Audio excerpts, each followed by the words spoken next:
আসসালামু আলাইকুম এভরিওয়ান, আশা করছি সবাই অনেক বেশি ভালো আছেন। চলে আসলাম নতুন একটা ব্লগ নিয়ে। সেদিন নারায়ণগঞ্জের কোন জায়গায় গিয়ে এত মজার মজার খাবার খেয়েছিলাম সেই সব কিছুই শেয়ার করব আমার আজকের এই ভিডিওতে। সেই দিন আমরা চলে গিয়েছিলাম নারায়ণগঞ্জের এক জনপ্রিয় জায়গা খানপুর হসপিটাল রোড। আর ওই জায়গায় নাই এমন কোনো রেস্টুরেন্টই নাই। সেদিন সন্ধ্যায় আমরা কোনো রকম কোনো প্ল্যানিং ছাড়াই চলে গিয়েছিলাম হুটহাট করে, আর গিয়েই চলে গেলাম পিৎজাপুরে।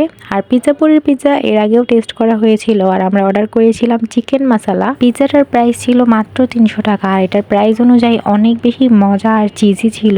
মানে প্রথমেই এটা খেয়ে আমাদের মনটা পুরো আনন্দে ভরে উঠলো। তারপরে চিন্তা করতেছিলাম কি খাওয়া যায় কি খাওয়া যায়, আর আমরা ভাবতেছি যে সব কিছু একটু একটু করে খাবো। আর এরপরে আমরা চলে গিয়েছিলাম দ্য গ্রাইন্ডে। দ্য গ্রাইন্ডে যাওয়ার কারণ হচ্ছে আমরা এখন মিট বক্স খাবো, আর আমি জানি এখান থেকেও বেটার আরো অনেক অনেক মিট বক্স পাওয়া যায়, কিন্তু তারপরেও সবসময় আমাদের দ্য গ্রাইন্ডের মিট বক্সটাই বেশি খাওয়া পড়ে কেন জানি না। তো এদিকেও এসে আমরা দুইটা মিট বক্স অর্ডার করেছিলাম, দুই ফ্লেভারের, কিন্তু দুইটাই আমার কাছে সেমই লাগছে। এদিকে আমি আর আম্মু মিট বক্স খাইতে খাইতে আমাদের মাংস নিয়ে টানাটানি লেগে গেছিল।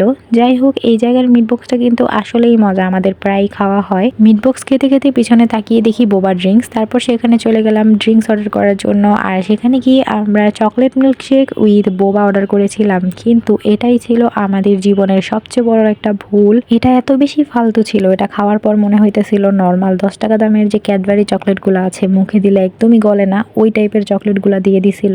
আর আমরা যেহেতু 4 জন মানুষ ছিলাম আর দুইটা ড্রিঙ্কস অর্ডার করেছিলাম, তাই এদিকে মীরা আর মোরসালিন একটা ড্রিঙ্কসের মধ্যে দুইটা স্ট্র লাগিয়ে খাইতেছিল। আর এটা খেয়ে আমাদের মুখ একদমই নষ্ট হয়ে গেছিল। আর ওই দিন ছিল অনেক বেশি ঠান্ডা, তাই ভাবলাম একটু হট কফি খাই। তাই আমরা চলে গিয়েছিলাম কফি হলিকে। আর কফি হলিকের কফি তো বরাবরই বেস্ট, কিন্তু সেখানে গিয়ে আমি একটা পাকনামি করে ফেলছিলাম। আমি রেগুলার কফি অর্ডার না করে চকলেট কফি অর্ডার করে ফেলছিলাম। ওইটা একটু বেশি মিষ্টি ছিল, কিন্তু বোবা ড্রিঙ্কস থেকে 1000 গুণ বেশি ভালো ছিল। সো তারপর কফি খেতে খেতে আমরা চলে গিয়েছিলাম। আজকের মতো এই পর্যন্তই, আল্লাহ হাফেজ।